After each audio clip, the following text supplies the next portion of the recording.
เลยเติมได้70ไป70แล้วบ่70กว่าอะไรอีกมื้ออื่นก็แล้วเพิ่มจักจังไดเนาะผู้ดีได้ท่อนนึงนะแค่เราก็หน่อยกระมูงพุงมานี่ก็โอ้ยพูดช่วยกันหลายผู้หลายคนเนาะช่วยกันได้ผู้หลายคนเนาะว่าไว้จังหวะว่าไว้อยู่ทุเฟยพูดอีกผู้หน่อยพูดมือกับเลิกเติบตึบพับอยู่แต่ละมีตู้เงี้ยบ่สบายดีฮะดึงบ่แพ้ว่าจะดึงจะดึงใส่ลูกเนี่ยเพิ่มนึงตู้แล้วจะดึงบ่แพ้พี่น้องเลยเดี๋ยวโอ้ยเนาะดึงมาใช้ไปพูดแล้วมัดหันมานี่บ่ถึงแล้วมีตู้เครื่องเด้อมีดนี่ขาบ้าบันไปชักยาทุกหมอเช้านี่เป็นนี่ใดเอาเป็นเมื่อยแห้งเลยแต่เมื่อคืนนี่เกือบจะบ่าวบ่พาไปชักยามื้อนี้บ่มื้อนี้เลยโอ้ยเนาะพี่น้องเอ้ยเจ้าจะใช้ไปรูมให้แล้วครับมาวัดพระจะแขนมาเฮือนเขาระบบรับประกันเขาแล้วในนั้นนี่เขาระบบให้ใช้เขาให้ใช้นอนอยู่พุ่นโอ้ยนอนอยู่ห้องหมอเมื่อยให้น้ำมันยังแห้งนะเป็นนี่ได้ใครแน่แล้วบ่ใครเนี่ยเขาซักยานะให้โอ้ได้ยามากินอยู่บ่ได้อยู่เลยนอนเลยจังไหนจะไปเบิ่งพี่น้องเลยเนาะพับขึ้นก่อนน้ำพี่ไปทุกนอนหลายเลยบ่ได้นอนกลางคืนเนาะโดยเข้าไปแล้วนอนบ่ได้แล้วก็หิวนอนวีไปปวดเพิ่นก็แบบนั้นแหละเพิ่นให้กินน้ำหลายๆให้กินอาหารครบมื้อขาดสารเพิ่นนั้นบ่ดอกขาดสารอาหารโดยญาติไม่เป็นว่าบอกวานกับบ่แม่นนี่ก็ได้ก็แน่นึงเพิ่นได้กวดเลือดอยู่บ่กวดโอ้เรื่องกันดีอยู่บ่อนเพิ่นตั้งทรงได้ค่ะตั้งทรงกับธรรมดาโอ้เพิ่นให้พักผ่อนหลายๆให้นอนเพิ่นบ่ให้กินยาประดงยาเม็ดอย่างเพิ่นให้กินเป็นหยังล่ะเพิ่นให้ไปซักยาโดยเป็นร้อยเป็นอย่างกับว่าเพิ่นพังเบิดแล้วแบบนั้นกระดูกกระเดี่ยวเนี่ยมันปวดเลยโดยเพิ่นอามเพิ่นดอกมื้อนั้นน่ะกินอึ่งแหน่ว่าก่อนสิเป็นแห้งมาเลยอึ่งตัวนึงว่าต้มอึ่งบอกเพิ่นบ่ดอกอ๋อพิษ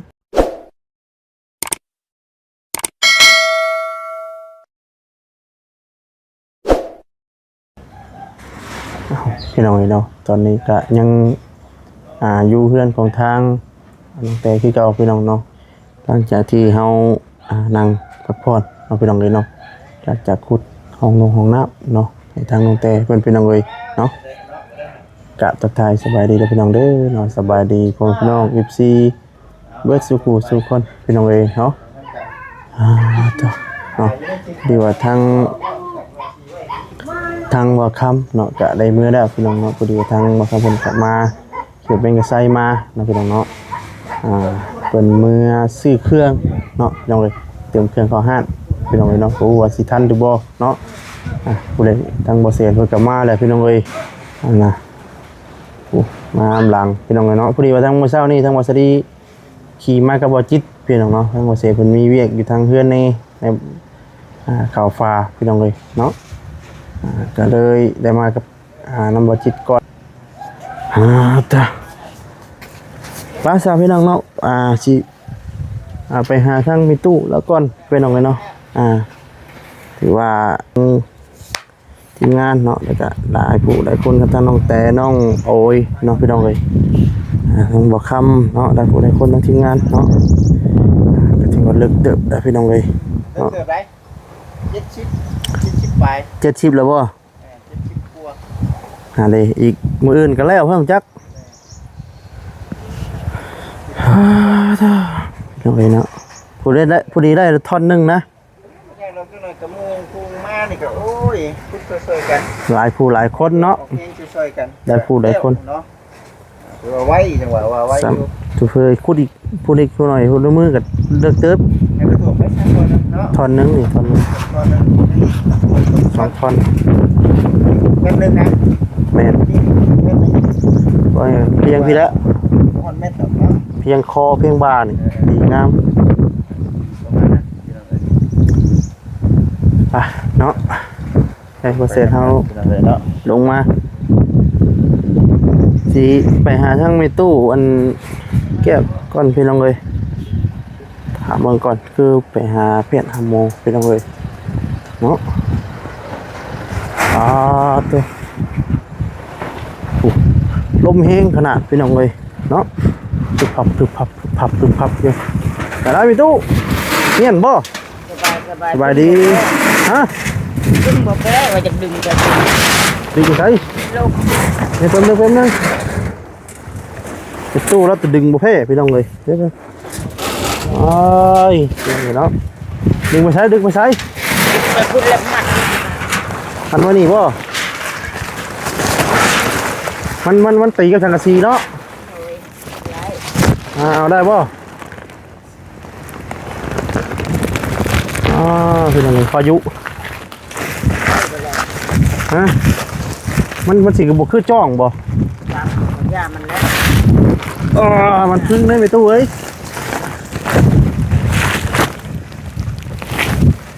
มัดใส่นี่บ่ได้บ่มัดใส่ลวดนั่นนี่ว่านำหัวได้บ่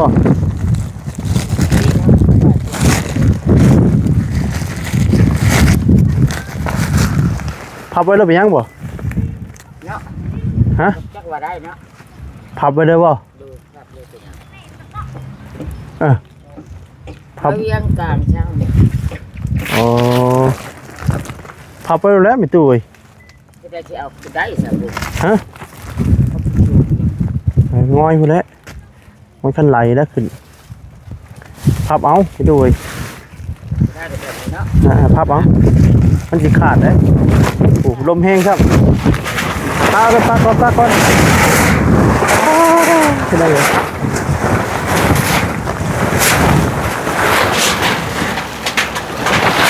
มีน้ำปาดไหมโต้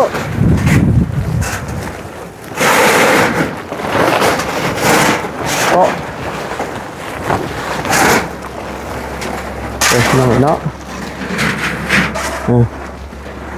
ลมเลยพี่น้องเนาะสาเหตุที่ว่ามีตู้แล้วจะเอาเก็บใบมันล้มพี่น้องเลยมีฝาด้วยไหมตู้เอ้ยมีฝารถนั่นเก็บพับไว้ก่อนมันล้ม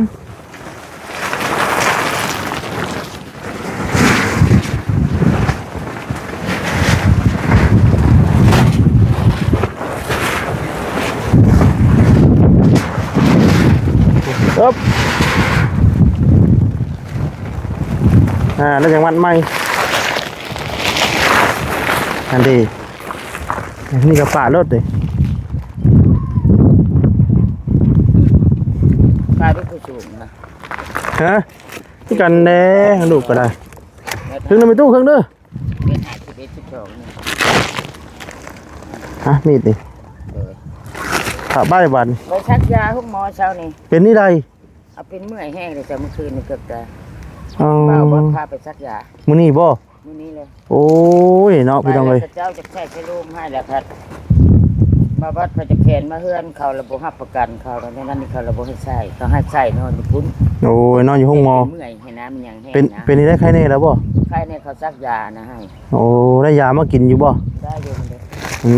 นอนเลยจังไหนจะไปเบิ่งพี่น้องเลยเนาะพับขึ้นก่อนเอาพี่ไปตู้มันกว้างพี่ไป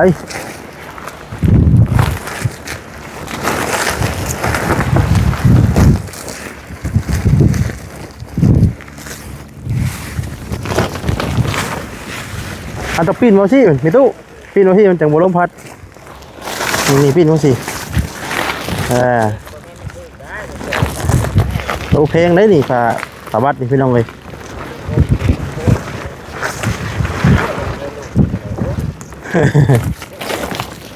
ยามเพิ่นเนาะยามเพิ่นลมเลย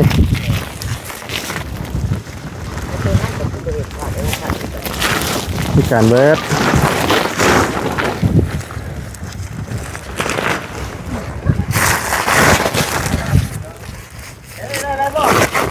มาบัจิต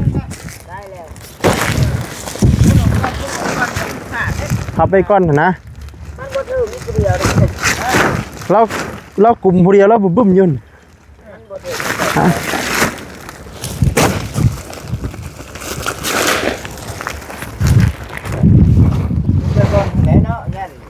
ว่าจะมาขาดตื่นจะลงแน่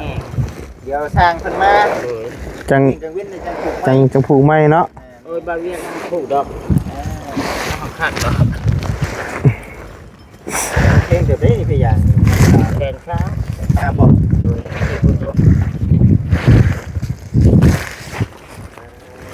ตัวเด้อปะเด้อเห็นพึบพับอยู่นี่เดี๋ยวมาย่างมาเบิ้งพี่น้องนั่นแหละก็สิถามไทยเรื่องเมตู้เราบ่สบายพี่น้อง แล้วเปิดบาทได้ที่บาทประตู มาแดงนี่สินอนมารับอีกมาแรงนี่ เว้ย เอาคันว่าบ่เอาออกคันนะ นี่เป็นทาง พี่ยาง มาวัดเบาโหริเพิ่นก็มาใหญ่ขี้เหี่ยวพี่น้องเอ้ยเนาะ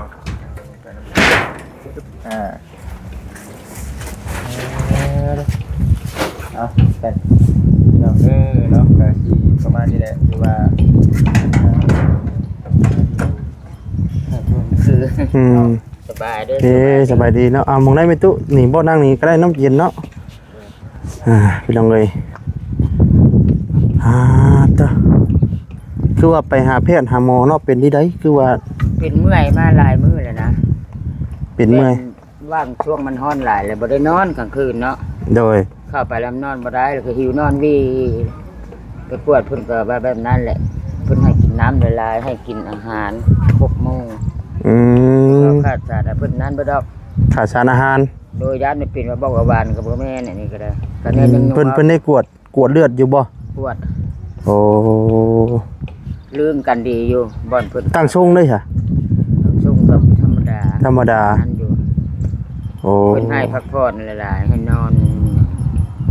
เพิ่นบ่ให้กินยาประดงยาเม็ดอย่างเพิ่นให้กิน อืม เป็นหยังแล้วเพิ่นให้ไปซักยา โดย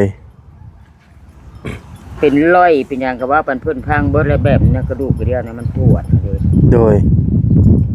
บ่ได้อามเพิ่นดอกมื้อนั้นน่ะกินอึ่งแหน่ว่าก่อนสิเป็นแห้งมาเลยกินอึ่งตัวหนึงว่าต้มอึ่งบอกเพิ่นบ่ดอก อ๋อพิษยังกินอึ้ง หลายแนว โอ้ เมื่อยคอย เมื่อคืนนี้ก็น้ำกระทิง โดยโด น้ำ ย เห็นอยู่ในบ้านนี่คืนนี้ โดย คืนว่านี่เมื่อฮอดบ้านพุ่นนักลอกคนทางมาผู้เดียว อืม เมื่อน้ำหลานนี่ก็พอแห้ง ย่านเป็นย่านกินอึ้ง อึ้งแล้วก็ กับขาดสารอาหาร บ่ได้พักผ่อนอันแรกข้าวน้ำซ้ำปลาก็มีแต่ว่าจงไว้ให้หลานกินเนาะ ก็กินอยู่คันบ่เหลือมเลยตาบ่ทันมัน อืม หนวมก็บ่ คือว่าเพิ่นกำลังไว้กำลังกินเนาะอีกน้อย ย่านไปตัวเอง อืม มาเมื่อยโยรน้ำมันเป็นมันนี่ก็ลายแดงเตอร์ก็ได้แห้งเข้านะ อืม แต่ใดขั้นมาบ่ถึงขั้นอันนั้นแหละแม่นบ่นะเป็นพิการนี่ก็แบบนี้แหละไปลานนี่แหละอาจารย์หันก็เป็นตายก็สิบ่มาทิพย์ อืม บ่มาทิพย์บ่ต้องมาทิพย์เบิ่งเบิดก็ได้เทืองนี่แหละ โดย ห้องก็ห้องบ่ได้มันเมื่อยแห้ง เมื่อยแฮงเนาะ แบบข่มใจตัวเองอะนะแบบบ่ต้องสนวนน้ำไผนะ อืม แค่ในบ้านนี่จะ ใคร พากันลักมา ไปเพิ่นชักยาให้ก็ใครแน่แล้วเนาะ ชักยาเพิ่น แต่ว่าการใช้จ่ายได้เบิดเท่าใดจะมีตุ 300,000 300,000 ชักยาก็เพิ่นวางยา อยากกินมาให้กินเนาะ โอละโซนกับยังใหญ่จังแล้วบ่ได้อ่านเบิ่งนะยานั่นแหละ อืม ยาปลาเพิ่นให้กิน โดย วิตามินซีเพิ่นบ่ให้พลาด โอ้ พวกหมอได้จนเขาจื้อหน้าตอนพวกประท่านตายนั้นพาเพิ่นไป ไปเรื่อยเนาะ แต่รอพวกหมอ109เพิ่นจื้อหน้า อืม เข้านั้นได้เป็น โดยไปเรื่อยอันนี้พาไปกวดอยู่ไสก่อนนี่ อันนี้พาไปปวดนี่ อยู่ ห้องหมอพวกหมอนี่นะ อยู่ไส อัน อยู่เซโนบ่หรือว่าอยู่ไส อยู่อันนี้เฮานี่แหละ อยู่ในบ้านนี่บ่ โดย อันสุขศาลาบ่หรือว่าได แม่นนะวะ โอ้สุขศาลาคำว่าตามบ้านนี้มีแต่สุขศาลาเลย แม่นเพื่อนไปพวกหมอน้อยพ้นพวกหมอน้อยเลยก้าวเด่นที่นี่เด่น อืม ผ่านหมอนั่นก็เป็นเรื่องนั่นแหละ โดย พอดมาคือเพิ่น อ๋อ โอ้ยตั้งต่อปัวกันได้2-3 ปีนั่นเท่านั้นบ่ได้มีหยังบ่ได้ โดย ได้ค่ามีเงิน1,000กีบหยังว่าเนี่ย โอ้ จังว่ามีแฮงเนี่ยนี่เพิ่นให้นอนพักผ่อนก็บ่ได้นอนแล้ว โดย ลูกปุ๊บปั๊บรถ อ่า อย่าแล้วเรางงบ่กด เป็นนี่ได้คือว่าบ่นอนญาติบ่มีเงินจ่ายบ่ คนบ่พอตายย้อนเนาะเว้าได้อยู่ เอ่อ เดี๋ยวเพิ่นกับเพิ่นยันว่าอาการยันมันติดตามอาการว่าไงกะ เพิ่นว่าว่าอีกสัก3-4มื้อแล้วมาชักอีก อืมตามยาเนาะ ยาวิตามินนะยาที่สั่งนั่นแหละ โอ้ เราบ่เป็น บามิจุลายก็เป็นวิตามินพี่น้องเนาะเพิ่นได้ทั้งเวทอยากกินข้าวเพิ่มให้กินข้าวเพิ่มกินข้าวน่ะพี่น้องเอ้ย นั่นละให้ก็สิแพงนะ เพราะว่าเฮาขาดสารอาหารเพิ่นต้องซักบำรุงตัวนี้ได้อพี่น้องเอ้ยเอ แก้ยา อ หรือได้อันนั้นว่าได้ มีตู้แพ้ยาบ่ บ่แก้ยาหยังเบิด โอ้คายุเนาะอย่าไปซักอัน เป็ จั น ง นี่สเต็ปมีหยังใช้เบิดบ่ต้องลองก็ได้ อืมโดย ช่วงแก้ตัวมันนี่ละยานถิง โอ้ เก้าก็บ่ อันนี้ญาตินะบัดนี้เนาะ คิดยานนะแบบคนละนั้นหลาย อืม หนึ่งมากสหักษาอยู่ดอกสุขภาพก็ได้อันช่วงนี้แหละอยู่ระยะเฮ็ดเรือนอันนี้มานี่ อืม เจ้าสิได้อยู่จ้ะ ไปก่อนไปตลอด เอาหาข้าวกิน อืม ข้าวกินก็เคยแล้วหาก็มือได้มือบ่เนาะ โดย สิบ่ให้ เอา เหนื่อยค่อย อยู่นี่ได้ไม่ตู้ไอ้เท่าเลยเนาะ โดย นี่ได้เบิ่งลูกเบิ่งหลานอยู่เฮือนอยู่ชานนี่แหละถ้า ค่อยแห้งๆเนาะเพิ่นว่า อืม ยามื้อละมาซักอีกเข็มนึงเพิ่นว่าสิกินนะ โดย ถ้ามีผู้ซักน้ำบ้านก็ซักอยู่บ้านก็ได้เพิ่นว่าน้ำบ้านนะ อืม บ้านนี่ก็แพทย์วาดนั่นแหละ อืม เพิ่นเคยมาใช้ ถ้าว่ามีอ๋อเคยใส่สโลมอยู่น้ำบ้านบ่ เคยใช้เบิดนะในบ้าน อืม เพิ่นจุดน้ำเพิ่นยังให้ใช้ชะโลมเพิ่นแล้วเบาบอสเราว่าให้ใช้แล้วให้พวกไม้แขนมาแล้วแพทย์เราบ่รับประกันบัดนี้คันว่านอนอยู่หั่นแล้วใช้ โอ้ เพิ่นสิวางยาหลายบัดนี้แล้วมันยากบ่มีไผมาบ่อยแล้วขอมาเฮือนนะเพิ่นแล้วบ่รับประกันจนว่าเป็นหั่นเป็นนี่ แพทย์ว่าน้ำลาวนั่น โดย เราก็ว่าน้องแพทย์สิเสียแบบบ่รับประกันคันนอนอยู่นี่เลยใช้ พ่อไงเพิ่นสิเบิ่งอาการเฮาเด้ว่ายันแพ้ยาบ่หรือว่านั่นนี่บ่นะ แน่ ก็ นอนแล้ว ติดตามอาการว่าไงทางแพทย์เพิ่นนั่นแหละพี่น้องเอ้ยก็สิเฮาสิเอาห้อยมาดดยันว่าเส้นเลือดแตกแน่เนาะ อันบ่อยๆแล้วว่าหลายคนอยู่นะแล้วว่าเอาไม้เสียบใส่เอามือแล้วละเถียงแพทย์ เราจะให้ใส่แขนมาหั่นนะ เด้อ มาก็ไปสิเบิ่งอีกเนาะ กับมีคนเบิ่งยังก็มีญาติพี่น้องเนาะลูกหลาน มีครับ ถ้าว่าลูกหลานกันยังบ่ใหญ่สินะ ก็ว่ามีตู้ดีเศร้าแล้วก็ดีอกดีใจนํพี่น้องเอ้ยเนาะเคยเป็นแต่ละปีนี่บ่หรือว่าจังได๋ แต่ละปีเป็นงามนี่ โอ้ คอยมันเบิดผิดนะเบิดผิดเฮาจะนอกจะนิ่มันยังฮะ อืม เบิ่งบ่ดีบ่ได้อันนั้นอันนี้ก็มีบ่ แต่ละปีนี่เป็นตลอด คันบ่พาไปซักก็บ่ไปอีก อืม เขาว่า สิ คิดเองดอกน้ำมูนี่แบบมันเมื่อยหลายนั่นจนว่าไปบ่เป็นพุ่นแหละเอาแต่นางก็มาอีกแล้ว โอ้ แบบยากมันนั่นน่ะนะลุมตั้งสติตลอดนะ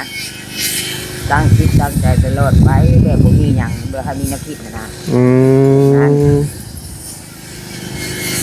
เอาจะน้องดีอกดีใจนำ มึงก็บ่ได้อีกทุกหลาย เอาเศร้าไว้แล้วมีตู้เด้อเนาะเศร้าไว้มีตู้เอ้ย สาธุ เนาะ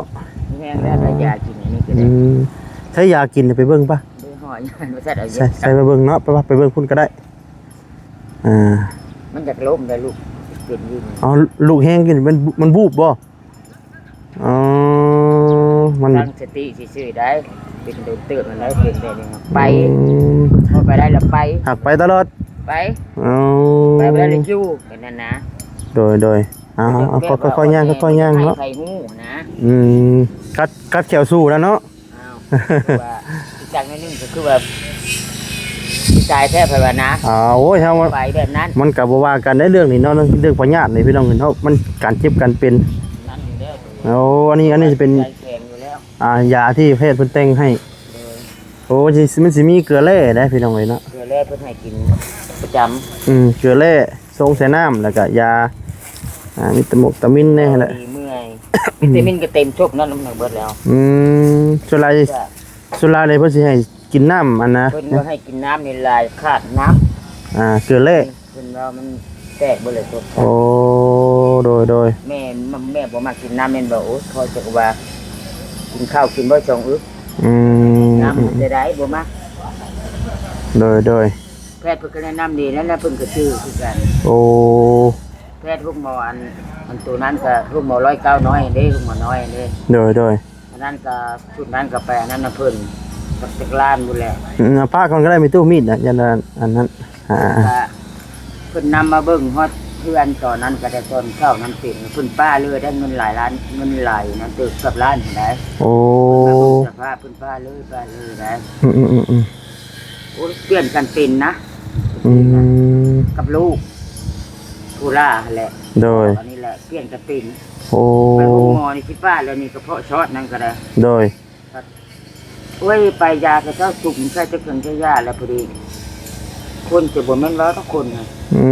ม คิดโลกแล้วที่เขาสร้างนี่มีได้มันเป็น อืม แล้วก็โอ้เห็นได้ก็มีเว้ากันเลยเดี๋ยวนี้ โดย เงินเดือนเขาล้านห้า อ่า ก็จะได้ตายก็จำเป็นละคอเอาออกมาเฮือน โอ้ ออกมาแล้วก็หาที่มิ่นยังจื้อแต่พ่อแต่แม่พาเหตุผลนะจำอยู่สมองเอามาพอลูกดี อืม ก็พ่อเอ็กโคสั่งเบิดนะเห็นเบิดนะ เห็นเบิดได้เนาะ ยอดเห็นเบิด โดยเอาพี่น้องเนาะมีแต่เศร้าไว้มีตู้ยังให้ต้มยังเฉยนะ จักว่าสินึ่งข้าวข้างหม้อน้ำจังนะ อ๋อ คนกระเด็นมีเจ้าหนึ่ง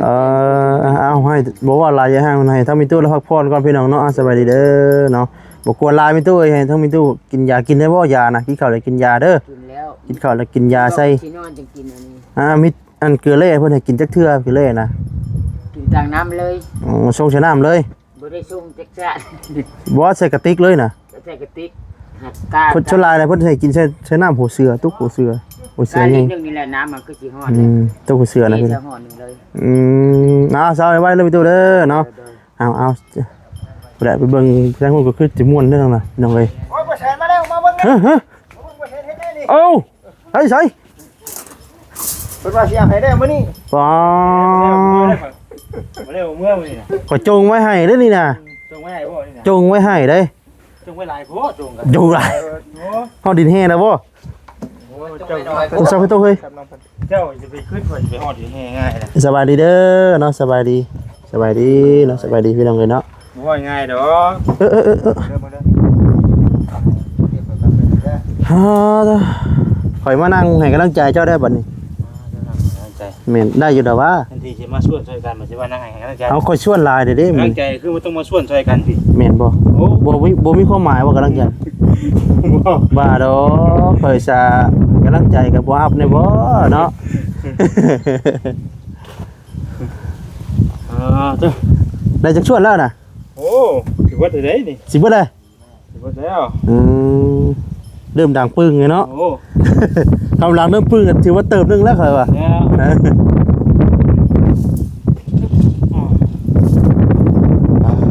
อันน่ะ เฮ้ยจะไปล้มเนาะ แม่นจังตอนนั้นน่ะมันบดครึมๆเด้ใครในธรรมดามื้อนี้จักได้มื้ออื่นจักว่าแดดจักได้ อยู่เลย จังหวะกันอีกทีนึงเนาะ ขนาดผลว่าจะตก100%นะบัด มีจังหวะ มิดไปมื้อนี้โอ้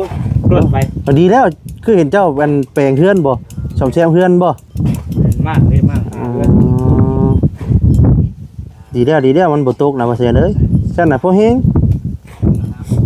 หากบ่ได้บ่นอนได้อันเปอร์เซ็นต์อันผลเฮาเบิ่งในโทรศัพท์เทื่อก็ชั่วบางเทื่อก็บ่ชั่วปานใดมันก็เคลื่อนไปเรื่อยๆเนาะในเมฆเนาะเคลื่อนไปตามลมตามอากาศไป